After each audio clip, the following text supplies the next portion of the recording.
You're listening to the Jiu Jitsu Lou podcast, and I'm Lou Temlett. I know you're having a good day because either you've been on the mats, considering getting on the mats, or maybe you're continuing to be a positive role model.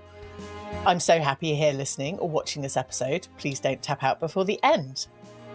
When you outgrow your first hobby, start training Jiu Jitsu. I'd like to welcome Libby Genge to my podcast. Hi, Libby.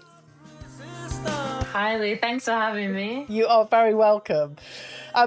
There's a number of places we could start, but this episode is going out on Saturday, the 7th of March, and it's Polaris 36. How are you feeling about Polaris matchup? I actually feel quite good. I think it's probably, well, it is the biggest match of my career so far. The Nogi match against Sarah Galvo. On the main card, it's a little bit heavier than I usually do, but honestly, when they offered it to me, I was like, this is willing to make an exception for this one time to go a little bit heavier, do 61, see how it goes. But no, I feel really good actually. I feel quite confident about it. I am very excited for you, especially having seen you win KAIROS 3 back in 2025, was it? KAIROS 3. It feels, I was just about to say 2024, but it's not been that long. But that was an exceptional time for you. You just kind of burnt through the whole card and came out with the £2,000 win. Tell us about the KAIROS kind of setup for you. Yeah, I actually really enjoyed it. The whole like flip a coin, gi or no gi thing was literally at my dream event. I'd love to be back on it if they ever did like an under 55 or an under 60 division again. It was so fun. I think I only had maybe two gi matches, and the others were no gi. And then I know the first one was decision, and then all the others I'm pretty sure I won by submission. Yeah. So no, it was a good day for me. It was definitely a good day in the office for me. It definitely a very good day in the office. And I remember Tom and Chelsea commentating. Now, I'd not previously seen much of your jiu-jitsu, and being a blue belt, I don't quite know the different styles, but actually there was comment on your style being quite traditional, quite kind of fundamental, and using some of those really cool, great jiu-jitsu skills that all of us should and need to know for our jiu-jitsu game. Tell us about your style a little bit, Libby. Yeah, I think Tom and Chelsea probably right. It is. I would say that my jiu-jitsu is pretty like basic, like just like good old fundamentals. I wouldn't say it's particularly flashy. I wouldn't say. I think there was a period of time where I was probably quite upset that my jiu-jitsu maybe there wasn't the most beautiful, but it is definitely effective. So I like to. I have been branching out a little bit into pulling guard, but normally I try and take down, use my wrestling, or like a little bit of my judo experience, and then straight into like heavy pressure passing or a little bit more outside passing in nogi. Nice. Now, you mentioned about feeling quite disappointed that your jiu-jitsu wasn't known for being flashy, but having those fundamental skills and techniques in jiu-jitsu, how important is it just to reinforce for the rest of us to really focus on some of the key moves and key submissions in jiu-jitsu? Yeah, I think sometimes now like people get distracted by like the flashy, like I see kids doing like loads of barambolos or they're learning like lapel guards, but they have like no fundamentals. Which I think now that maybe we're losing it a little bit. Everyone's watching like AOJ now. I know I used to watch him, and it definitely made me feel not the greatest about my jiu-jitsu. Yeah. Um, but I think if you have the fundamentals, you don't need to necessarily like, look at Fion, right? Like Fion doesn't have like the flashiest jiu-jitsu, but it's good old fundamentals and it works. Like it's been proven to work time and time again. Yeah. I think having that longevity and belief in yourself, and just learning those base skills. And of course, your jiu-jitsu is not just base level because you're submitting anyone and everyone. And you've been training jiu-jitsu for quite some time. So talk us through when you started training, because there's a story about the hobby that you came from, Libby.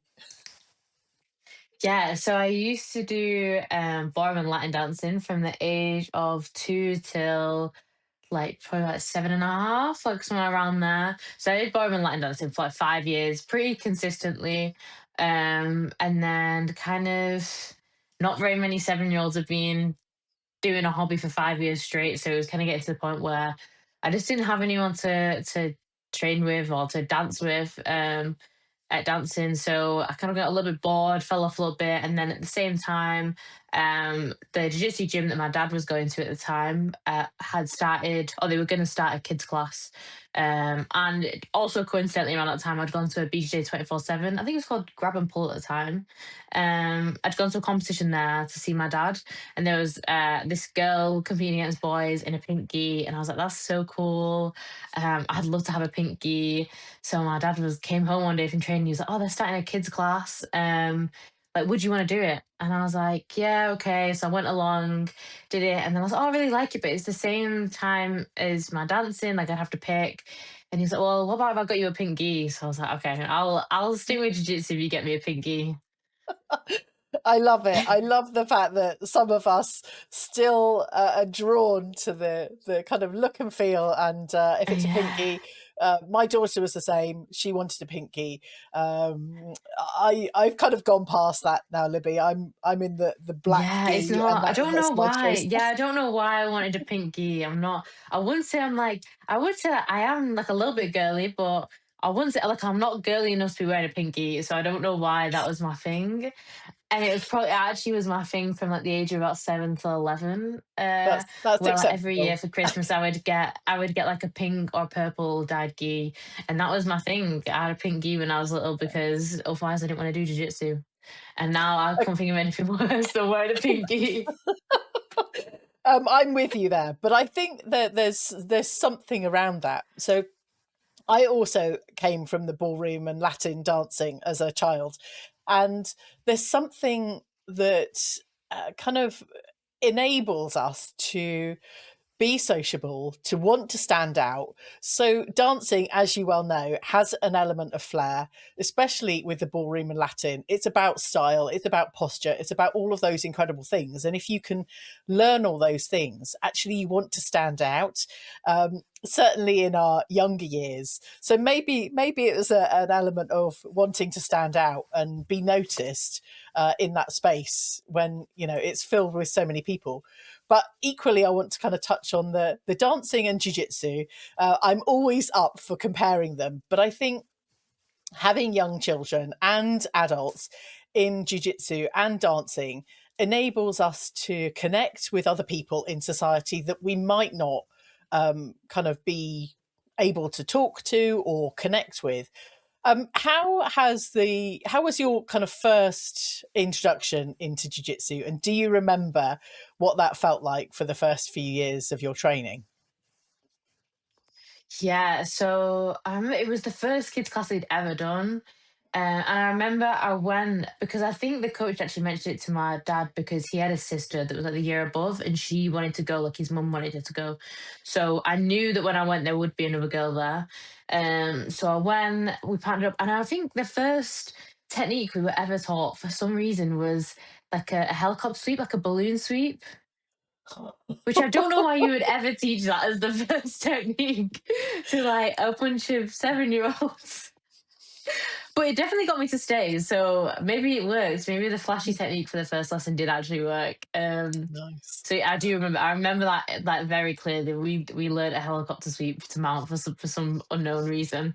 And yeah, so then I started going back every Saturday, and I was there for probably. I did stay there for a while, probably until I was about I want to say 10, 11 when I started competing. And I'm quite short, I'm only 5'2", and I've probably been almost this height since I was 12. I've not grown particularly much. I weigh the same. Like, if anything, I'm probably lighter than I was at like 12 because I was a little bit Yeah. chunky. Um, and there was just no development in that gym. It probably wasn't the best atmosphere for me at that time. Like I remember it got to the point again. I guess like dancing, I outgrew it. Yeah. I wasn't allowed to like do submissions on the other kids.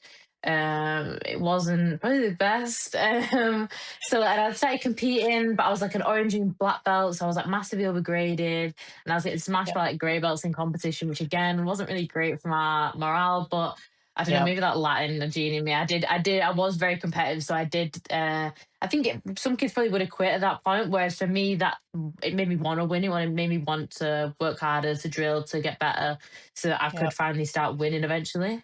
Um, so then there was like this point, my dad spoke to the gym owner, and he was like, "Look, like, like we need some extra training for her. Like she's now like 11, which I know is like still young, but she's fully grown. And I've always been like very mature for my age, Yeah. probably because I have my siblings are quite a lot older. So he spoke to me. He's like, like, what's the what if our mum started training and my mum had zero intention of training at this point? What if our mum started training? Like, could she do the intro class with her mum and then go through with her? Then she'd have a training partner, so no one would Yeah. feel peer pressure to train with the child. And he said she can do the fundamental sessions with her mum, but once she goes through to the white belt classes, again, she can't continue with her then. So my Wow. dad said, okay, well, that's fine, it's okay, but what about like when she gets a bit older? Because some of the boys, the ones that I wasn't allowed to submit, they were like 14. So he said, what happens to these teenagers? They're like, how do they transition through to the adults class? Yeah. What's the pathway here? Like, we're getting to the point, you've had a kids class for a while, it's getting really busy, there's a waiting list. Like, how do we transition these kids through? Mm. And he said, well, we don't need to think about that because they'll quit by the time they're adults. Oh, Dad said, that's okay, so okay. heartbreaking. I think this is time for us. I think it's time that we move somewhere else then. So yeah, we moved somewhere That's a else. There's real this other gym. Yeah, there's a kick in that's the a real teeth, right? challenge. It is because when there's an abundance of children coming through, and you've never run a kids class before. Do you know what? I'm so grateful that gyms that exist now have had a number of generations of children through their classes, and they now know how to transition them a bit more. I'm not saying that there's still not work Yeah, to do, but it's how do you transition? And I think that's really quite interesting with the transitioning from the 11, 12, 13-year olds to adult class, that there's a period of time when, some young people don't have the physical attributes of adults yet, but it's what you do with them, how you allow them to progress, but not being able to submit anyone, especially if the boys were allowed to submit. How did that feel? um, I guess it's that frustrating, right? I don't know. It was difficult at the time. But then I don't know. There was like this whole. I used to train on a Sunday as well at the adult session actually, which is why it was a little bit confusing. So I wasn't allowed to do the adult sessions, but I was allowed to do the adults open mat on a Sunday with Yeah, my dad. And if I was off school, I was allowed to do the adult day classes. But then I couldn't do it. I don't. It was like that's why I couldn't, as a child I couldn't understand why yeah, he was saying and I kind of understood, but I didn't understand. He said I can't have one set of rules for one child and another set of rules for another child, which I fully understand. I completely agree with that. But there was already a different set of rules for me. I was already yeah, allowed to do the adults day classes. I was already allowed to do the Sunday open yeah. mat. So there was already a different set of rules for me.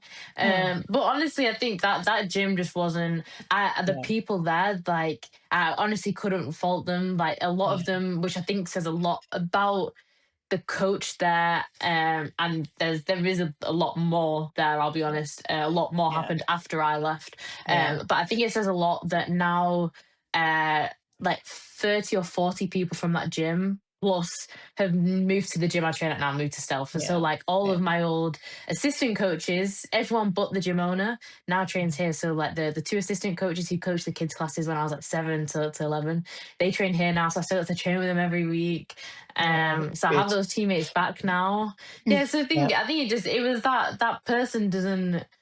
It's a shame that was my first interaction with jiu-jitsu, right? My first interaction with the gym, but it doesn't yeah, say, that's not the entirety of jiu-jitsu. It was just that yeah, one person, and it could have yeah, made me quit. The point where he said that there was no point putting energy into me, there was no point helping me because I was going to quit. That yeah, could have been the point where I did quit. Um, yeah, where I Yeah. did say, well, there's no point in doing this. But I was lucky enough that I went to another gym. I trained there for a little bit, and then when I was actually, I must have trained, I must have left when I was around 11. I went to this other gym for around a year, and then I Yeah. moved to Stealth when I was 12, and I went straight into the adults classes. Oh, that's Steve fantastic. was like super welcoming because again, I was the same size as the adult females there. There was no, Yeah. I was a big 11-year-old. I'll be honest. Oh, I think it's really important to have very clear boundaries, whether you're running a kids class or an adults class, that it's consistent across the board. And, Mm, having kind of people treated in different ways because of different things just confuses not just the children, but the adults as well. And that's where, boundaries can get kind of pushed and overlooked. And if you feel comfortable and know where things are, then it's kind of good. It's kind of good. And that's what we're equally yeah, trying to I think promote. I was lucky that I had parents who were willing to ask those questions and Yeah, willing good. to move me to other gyms. And Yeah, I think I just got quite lucky in that. Maybe I definitely saw some other kids who were genuinely good at jiu-jitsu who, unfortunately, because there wasn't that pathway, that energy put into them, they did quit. yeah. So let's talk about the additional classes or privates you had to increase your jiu-jitsu game. Yeah, I used to train. So I never actually really had privates just because there was never any. I think if I was going to have privates, I would have liked them to be with a woman, but there was no like female role models around at that time for me to look up to. I Yeah, think like Fiona only really came was like a big thing when I was. She like came onto the jiu-jitsu scene really when I was probably around 15, 16. And at one point I was actually going to get a group of privates and then COVID hit. um so that kind of spoiled that plan. But I did used to do like additional training with like my dad. We'd like do a lot of like, just because my fundamentals back then ironically enough were like so shocking. yeah, So we would do like additional drilling, just like pressing like hip bumps, scissor sweeps, flower sweeps, knee cut passing, smash passing, like just super basics. nice. And then I also started, because I needed more training, I actually started doing judo back then. I think I did judo for maybe like 5, 6 years. I did it for quite a while. So I used Nice. to go Um, do judo twice a week. I love the fact that you have the jiu-jitsu, you have the judo, and you have the wrestling. We'll come on to the wrestling shortly, but let me take you back to training with your mum. Um, how was that, and how did your mum kind of feel in training with you back in the day? That is a very short stint, a very short stint. I don't mind. So I train with my dad. Like, well, I did train because he's just come. He's just had a full shoulder replacement, so he doesn't train at the minute. But I was training with my dad every week, all the time. We train together. But my mom is like not so much. We did train a little bit together during lockdown because needs must, and it was Yeah, desperate times called for desperate measures. Um, but I think maybe it didn't help that we were cooped up in a house 24 hours a day. None of us yeah, were getting to leave. And then we'd go train in the evening in the gym downstairs. And then it's like you take all your frustration out, right? But then I yeah, still have to go back upstairs and be with her. So it wasn't great. And I think we're both very competitive. I think if anything, I probably get my competitive side from my mum more than my dad, even though I do very much so take after my dad looks wise, like physicality wise, everything I do tend to take after my dad. But the yeah. competitive mindset I think I get from my mum because she's like Nice. so competitive with everything. And even when she's like just starting jiu-jitsu, which I think is why it just never ended well. Um Okay. because I like to, she knows that I say this as well, so I don't need, we can keep this in. um I when I explain training with my mum, I explain it like when you're rolling with like a big white or blue belt man, right? So you can't go like you can't let them get anything on you. You can't let them pass. You can't just play dead because Yep. then they think that they've actually passed your guard. They think, oh, I'm actually beating this higher level person because they don't really see you as a woman, or they don't. My mum didn't really see me as a child. She just saw me as that high belt. Okay, like, I've passed her guard. Yep. So you can't do that because they can't let them think that. Or you can't really smash them because then they take it out on you. Yep. So you have to like just keep them in your closed guard. Maybe you go to spider every now and again. You move around a little, but you do a whole lot of nothing. Okay. A Um, whole lot of looking like you're doing something, but not really anything. That is me when I train my mom. it Because was I can't like get any points, but I can't smash her because I still live with this woman. Like, I love the dynamic between children and parents, especially if they train together. I'm at that stage with yeah, my 15-year-old son now, and if I give an inch, then he's going to smash me, and I yeah, don't really need that's my that. mom. Yeah. No, no, no, because then I go home and it's you've not done the washing. Why's your room a mess? So I can't smash her, but at the same time, if I was to let her pass, she would think that she's actually passed. So Yes, I can't. So we don't train together. And she and goes, and she's got the Latin gene, so she goes like ham. She doesn't. yeah. And if you try and tell her, I don't, maybe that grip won't work, mom, then she makes it a point to make that grip work. So I think she maybe got injured a couple of times when we rolled, so we had to put an end to it. Oh, mum, we love you. It was a pleasure to meet your mum and dad at the British Open Gi in May 2025.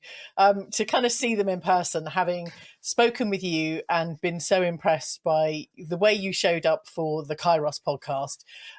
It was a pleasure to see your heritage and to see their competitive nature in competition themselves. Yeah, they're so cute This. when they're together. They do. I think they do the British, and they can be like 3 times a year. They're so cute when they're together, but Oh, not. so I don't know. nice. They always do something embarrassing though.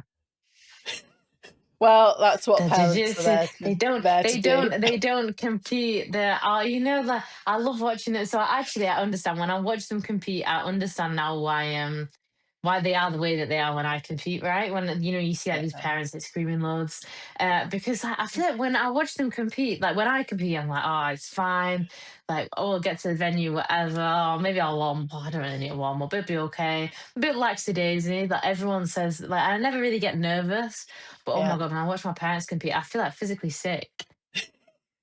So it works the I other way feel like around as physically well. sick. I love it. Yeah, I get so much more stress for them. Like I feel like physically sick. So the British for me is like my worst nightmare because I couldn't be there. I can't remember why, but I wasn't there. So like, but there's no live stream. So I'm like on the phone Yeah. to my mum constantly. Like, what is going on? Like I need to know what is happening. Like what is going on with these matches? So we need to live stream this. Like you need to yell this to dad. I'm like a backseat coach.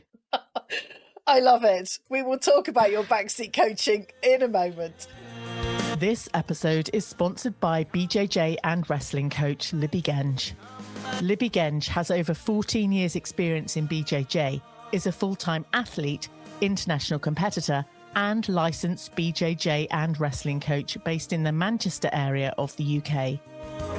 Libby is truly formidable in her mindset and passion for the sport, proving to her younger self that all her hard work, dedication, and potential were 100% worth the effort. She dreams big and knows she can achieve anything she wants to. She can help you do the same in the sport of Brazilian Jiu Jitsu.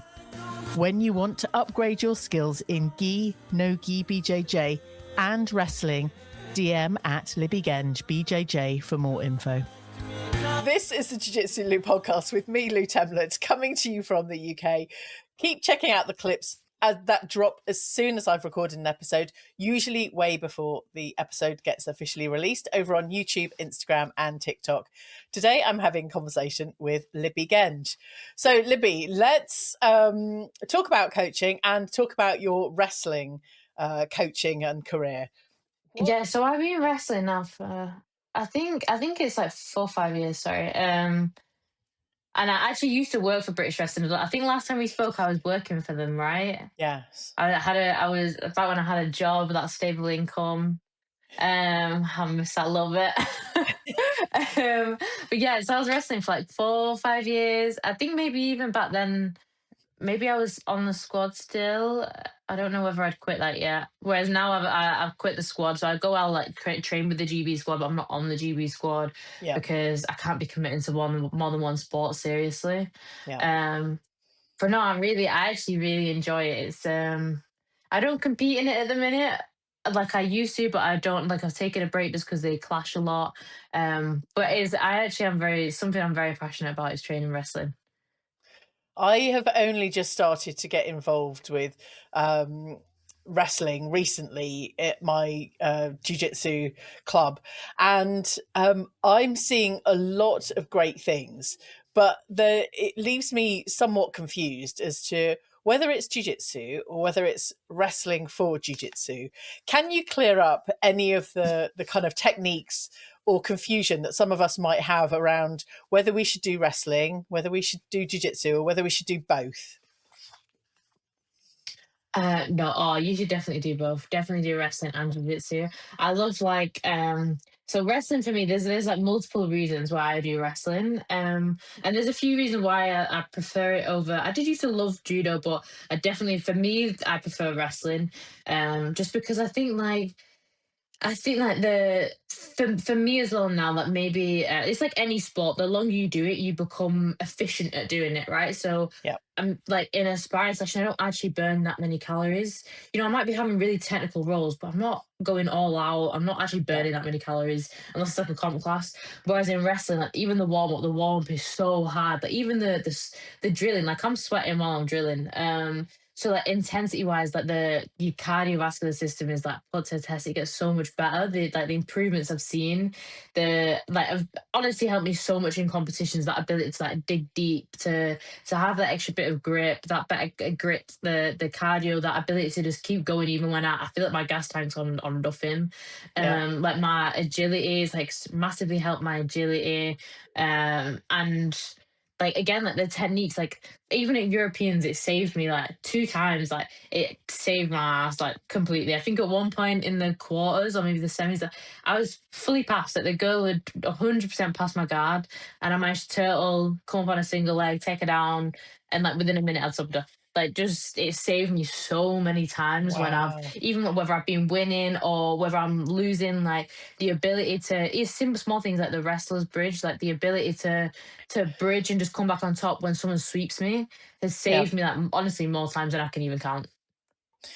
Now I'm still a little confused, and I can see the benefit of the cardiovascular work and just digging deep to Mm. continue the jiu-jitsu game.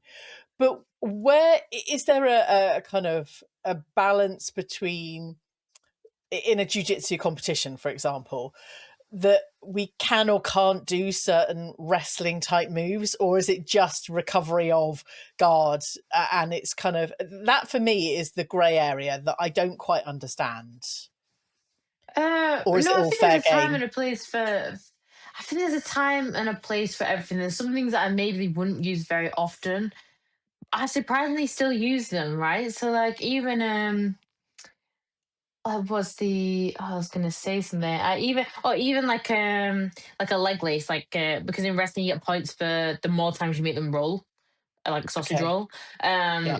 So like you see them like hug the legs and they roll to get the points, which you'd think, oh, that's not applicable in jiu-jitsu because I don't get points for this. Like there's no need.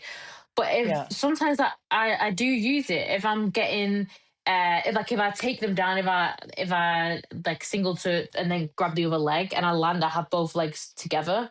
I Yeah. will leg lace, I will roll because it disorientates them. So when I come up, they're not in an Ah, established guard, they don't know where they are. So I do actually still use that technique that people think, oh, like I just wouldn't use that in jiu-jitsu, there's no need.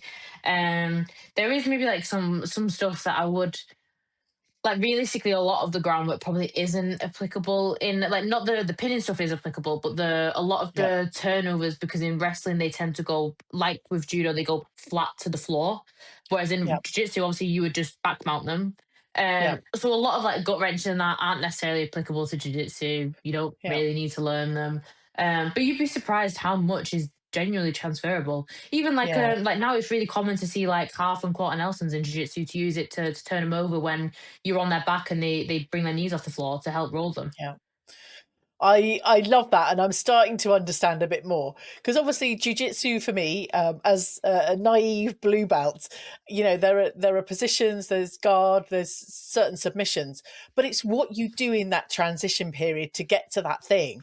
And it sounds like wrestling or that style of stuff in between is fair game because it's the point when Yeah. that move is jujitsu, but getting to that thing is not jujitsu because there's a grey area in Yeah, between. I really the scrambling. I find that wrestling has really helped my pinning and my scrambling. So that ability to when there's like a random flurry of movements and that Yeah. you could never really replicate if somebody asked you to replicate. Like wrestling has massively helped me in that area Yeah, good. to Okay, that link the jiu-jitsu together because sometimes I'm yeah, like, oh, I don't really know what I'm doing here, and then I do a bit of yeah. wrestling, and I'm like, okay, now I'm at a position in jiu-jitsu where I know what I'm doing here. I'm okay. Okay, you've cleared up my confusion in the bits in between because that's the bit that's always left me a bit flailing and going, yeah, but that bit to that bit, there's no thing. I don't know what that bit's called, and that's yeah. Yeah. Okay, thank you for that, Libby. Let's get on to you talking about your coaching and your specifically your kind of coaching that you're doing for wrestling. Yeah, so I don't teach any specific wrestling classes at the minute. I do a few like privates, one-to-ones with fully enough men. Not women. I do few one-to-ones with men, and sometimes like kids as well. Um but then I also teach like the women's classes at Stealth on a Wednesday and a Sunday. I am hoping to do some wrestling classes actually because I am a licensed, I'm definitely qualified. I'm pretty sure I'm also a licensed level one wrestling coach, and I'm gonna hopefully become a level two licensed wrestling coach this year. So I'm actually fully insured and allowed to teach wrestling, which I think is a big thing because you'd be surprised how many people in the jiu-jitsu Yeah, community are just teaching wrestling when they're not actually qualified to. yeah, So I'm hoping at the end of this year we're actually opening. Me and my parents and I are actually opening our own jiu-jitsu gym in Huddersfield. So I'm hoping I'll be able to run some wrestling classes there. good. Because there seems to be, well, there's not much wrestling around that area, and I think that you can just never have too much. It's some of the, it's like Yeah, the new meta in the jiu-jitsu world, right? Like around COVID, it was leg locks. Now it's wrestling. Everyone yeah, needs to learn it. It's like super yeah, important part of jiu-jitsu at the minute in gi and no gi. So it's definitely yeah. something I'm hoping to be able to do. Yeah, it's very exciting actually. Just the next generation, the next kind of trend, as it were, coming into jiu-jitsu that's just hopefully, if we're, up for it, going to make us all better. Because obviously, if we don't know leg locks and we get caught in a leg lock, then that's quite a serious gap in our knowledge. Uh, Yeah. let's talk about your jujitsu career because you're a brown belt and you are doing incredible things in the gi and no gi worlds. Uh, you know, the gi and no gi world. I mean, as well as worlds. Yeah, so I'm actually, so I only recently went full time as a jiu-jitsu athlete in at the end of October. I think I actually finished the week before Nogi Europeans. Like on the Thursday, I was my last day at work, and on like the Sunday, I flew to Italy or something ridiculous like that. So I've recently gone full time. Although last year I probably acted like a full time athlete. Although I did have a job. So I'm hoping to do all of the majors this year Yeah, because the goal is I won obviously Gi Europeans. Um, which I think probably a lot of people just like assume that they were like, oh, well done, but like they assumed it probably wasn't that big of a deal. Like it obviously it is a big deal, but they assume like it probably wasn't that big of a deal to me. yeah, Although that isn't the case. It was because it is actually I think because I medal at a lot of things, people don't actually realise that until October I actually hadn't won a major. wow, Because I was like, I think yeah, I almost did like the bronze Grand Slam last year. Like I almost got bronze at like every major last year. I did the Grand Slam but at bronze. Whereas until like Nogi Pans I won, and then so until then I'd never won a major at all. And then until it wasn't until this year, until January when I won Gi Europeans, where I'd actually won a Gi major. So and I think my first Gi major was as a kid when I was in 2017. So yeah, I'd been doing gi majors for 9 years. I'd never won one. But Wow. now we're going big. So now we're trying to grand slam this year now because I've won one. I might as well try and win them all, right? Oh, I love it. And I love the fact that you're tenacious enough just to keep going, regardless of the wins or not, that you're still out there showing up and dedicating now your whole life to being a full-time athlete. Um, Aside from pretending like you're a full-time athlete while holding down a full-time job last year, what are the differences for you for this year? I think schedule wise, or like actually like mentally wise, I like both. Yeah. Both. Let's Um, go with it. yeah. So I think like schedule wise, I actually get to rest now. Yeah. I still don't have a rest day, but that's a work in progress. I will get there eventually. I will figure out which day will be my Yeah. rest day. That is still a work in progress. So that is to be decided. But I do actually now occasionally get to nap. And I do now get a little bit of space in between my 4 sessions. I don't have to now Yeah. cram them all together, which is quite nice. To actually have a bit of a gap, be able to have some lunch instead of like work 8 till 4 and then train Yeah. until like 9 p.m. and then go home and then do it all again and have zero time to have a social life or even go on my phone or know what's going on in the world. It's Yeah. quite nice to have that little bit of space. To That's have like good. more time even just to speak to my grandparents, like take up new hobbies. Yeah. And I think that mentally wise, I think I quit. I quit my job for like a couple of reasons. Not because of the stable income that was tempting. But I quit because it was clashing with like a lot of competitions. Yeah. Um, like what was there was one that was clashing with actually that's why I quit. That's why I quit right before Nogi Europeans was because there was a competition that I'd organised on the same weekend, and I was gonna have to be there. So I was like, I actually have to quit my job because they're not going to let me have the time off. So Yeah. I either quit my job and get to Europeans, or I don't quit my job and I can't do Europeans. Um, Yeah. which like it's so I was like, no, like we're not doing this. And especially there was already stuff that was clashing in this year. So there was a lot of stuff in February that was clashing. Um Originally there was going to be a Polaris in February in Manchester, and then summer happened. But like there was already a clash there. There was a clash with trials. So that look, Yeah. already we've not even started the new year. There's multiple clashes. Like this isn't going to work. Yeah. I can't miss these competitions because I need to be at these competitions to be able to grow my name and afford to go full time. But at the same time, it's my job that's stopping me from doing that. It's like this circle, this never ending cycle that you're stuck in.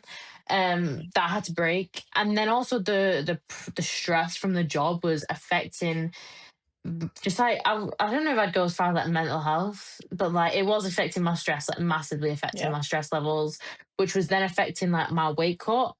Yeah. Because I was just so stressed, like because I was like so like snowed under. There was a lot going on in work because it's not actually a big there's not actually many of us, so we're all kind of juggling multiple hats. So I was like, Yeah. I just can't do this anymore. The stress is actually physically affecting my weight cuts and my like because I'm so stressed from it all, and it's affecting like my ability to rest in between these sessions, affecting which sessions I can do.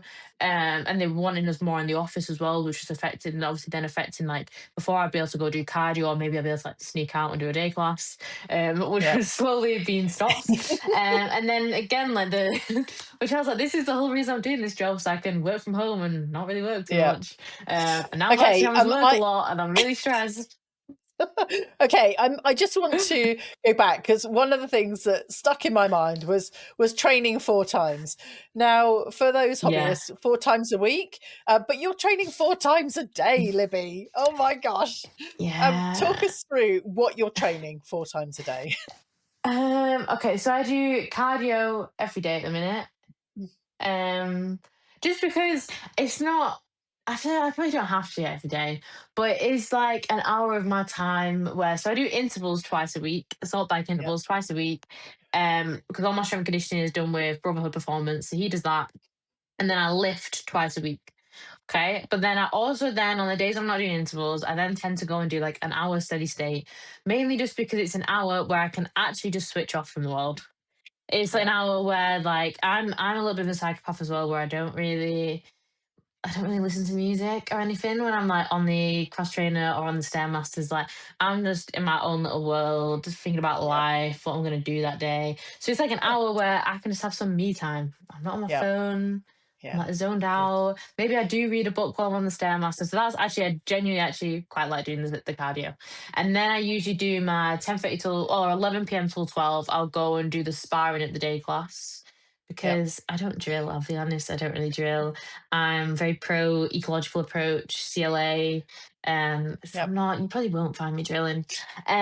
So I do that 11 till 12 and then go do some stuff.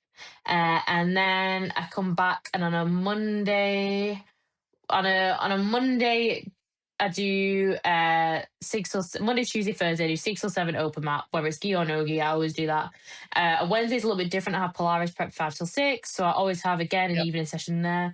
And then Monday to Thursday after that, so this is after my second jiu-jitsu session of the day, I then always go to something else.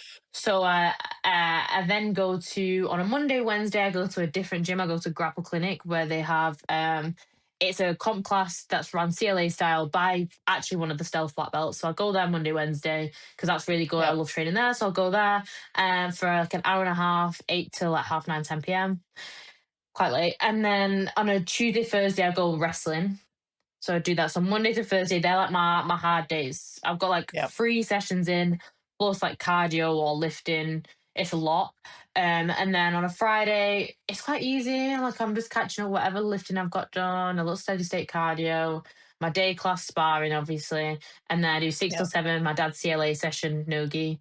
Saturdays just for the vibes because it's like all the masters athletes that I'm friends with that haven't been able to train during the week. They're all down to go.